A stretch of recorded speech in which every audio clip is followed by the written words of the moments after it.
दोस्तों, गणपति जी की मूर्ति तो आप ले आए। अब उसकी स्थापना किस प्रकार हो, इसमें थोड़ा संशय है। तो ये वीडियो आपके लिए है। ये मेरा दूसरा वीडियो है। इसमें गणपति स्थापना विधि विस्तार से मैं इस पर चर्चा करूंगा कि गणेश चतुर्थी या किसी भी शुभ अवसर पर गणपति जी की स्थापना श्रद्धा और शुद्धि के साथ करनी चाहिए। उसकी स्थान शुद्धि उसमें विशेष होती है। और आसन की तैयारी किस प्रकार से करते हैं, तो घर के पूर्व या उत्तर पूर्व कोने जैसे ईशान कोण में चौकी रखें। उस पर लाल पीला कपड़ा बिछाएं, चाहे लाल ले लें चाहे पीला ले लें। गंगा जल या शुद्ध जल से छिड़काव करें। चौकी पर थोड़े चावल अक्षत बिछाएं और गणेश जी की प्रतिमा स्थापित करें। इसमें आवाहन मंत्र होता है कि प्रतिमा स्थापित करने के बाद हाथ जोड़कर गणपति जी का आवाहन करें। यदि आपको मंत्र आता है तो बहुत अच्छी बात है, और अगर नहीं आता है तो आप 3 बार ओम गम गणपते नमः का जाप कर करके उसको स्थापित कर दीजिए। और इस दिन कलश स्थापना की जाती है। गणेश जी के दाहिनी ओर कलश रखें, उसमें जल भरे, आम के पत्ते लगाएं और ऊपर जो है नारियल रखें। तो उसका भी एक मंत्र है। और शुद्धि कर लिए, उस स्थान की भी शुद्धि कर लीजिए, अपनी भी शुद्धि कर लीजिए। यदि आपको मंत्र आता है तो ठीक है। मंत्र कुछ इस प्रकार से है।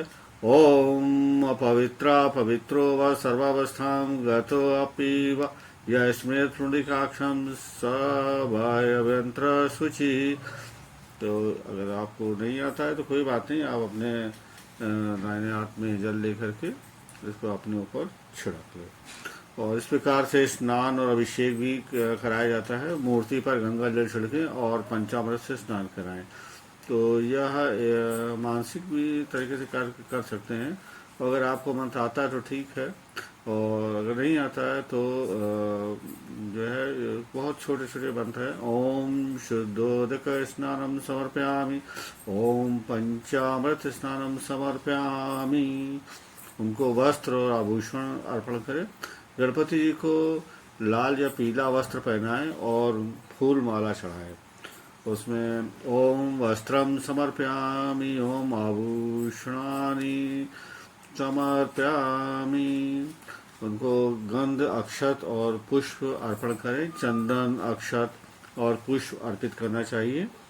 ओम गंधम समर्पयामि, ओम अक्षतान समर्पयामि, ओम पुष्पाणि समर्पयामि।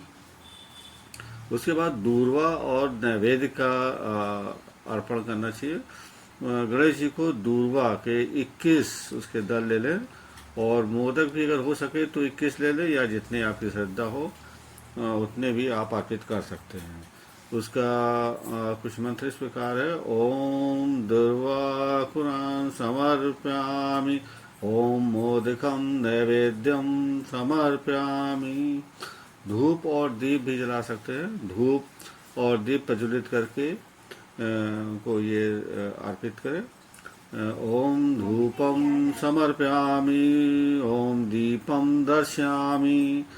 और उनका षोडशोपचार करके उनका पूजन किया जाए तो बहुत अच्छा होता है। वैसे तो देव शक्तियों एवं अतिथियों के पूजन सत्कार के 16 उपचार भारतीय संस्कृति में प्रचलित हैं। अपनी स्थिति तथा अतिथि के स्तर के अनुरूप स्वागत उपचारों का निर्धारण किया जाता रहा है। देव पूजन में 2 बातें ध्यान रखने योग्य हैं कि देवताओं को पदार्थ की आवश्यकता नहीं है, इसलिए उन प्रसंगों में उपेक्षा एवं प्रमाद नहीं बरतना चाहिए। कोई संपन्न और सम्मानीय अतिथि अपने यहाँ आए तो उन्हें क्या कमी कहकर उन्हें आवश्यक वस्तुएं उपलब्ध कराने में उपेक्षा नहीं बरती जाती। जो है उसे भावनापूर्वक सुरुचि पूर्ण ढंग से प्रस्तुत किया जाता है। ऐसी भावना रख करके उनकी पूजा करनी चाहिए। देवताओं को पदार्थ की भूख नहीं है। पदार्थों के समर्पण द्वारा जो भावना श्रद्धा व्यक्त होती है, देवता उसी में संतुष्ट हो जाते हैं। यह ध्यान रख करके कि अच्छे पदार्थ देकर देवताओं पर एहसान का भाव नहीं आने देना चाहिए। श्रद्धा समर्पण को प्रमुख मानकर उसे बनाए रखना आवश्यक है। अभाववश पदार्थों में अगर कमी रह जाती है तो उसकी पूर्ति भावना द्वारा हो सकती है।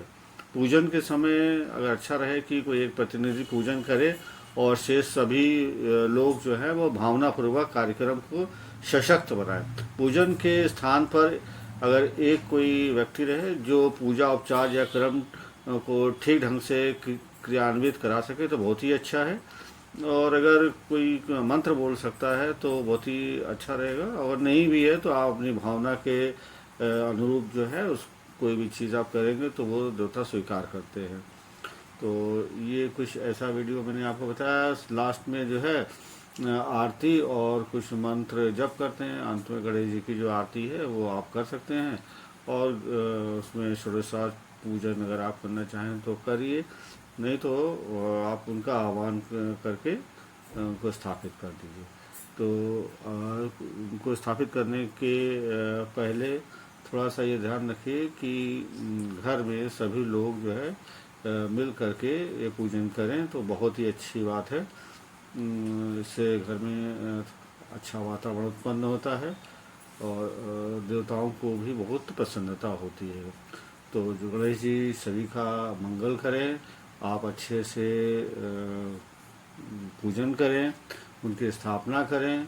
और ये पूजन आप 1.5 दिन के लिए या 5 दिन के लिए या 7 दिन के लिए या पूरे जो है 11 दिन के लिए, जब तक होता है उनका विसर्जन ना हो जाए तब तक आप गणेश जी की मूर्ति अपने घर में रख सकते हो। बाद में उनका विसर्जन चाहें तो आप नदी में जा करके, तालाब में, या घर में भी टब बना करके भी उनका विसर्जन किया जा सकता है अगर वो छोटे हैं तो।